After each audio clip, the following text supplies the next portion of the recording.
ছোট ছোট পাতলা পাতলা করে রুটি বানাও। এই শোন, বড় বড় মোটা মোটা করে বানাবো, একদিন বানাবো 4 দিন ধরে খাবি। আমার খেয়ে দিয়ে কাম নাই, প্রতিদিন রুটি বানাইতে যাবো তাই না? শখ কত। বন্ধুরা, এখন রান্না করবো মুসুর ডাল আর কাঁচা আম।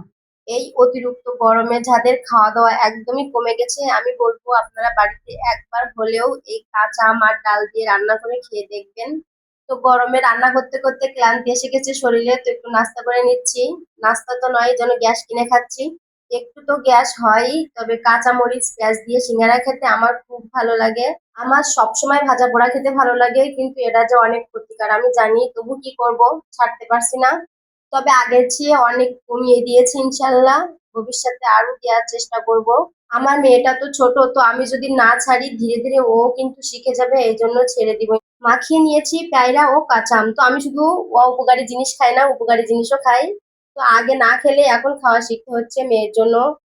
আমি যদি না খাই তো ওইগুলো কিন্তু খাবে না ও। আমার এই ওয়ান পিস লিটিল গোল্ডের জন্য যে আরো কত পরিবর্তন নিয়ে আসতে হবে জীবনে, আল্লাহই জানে।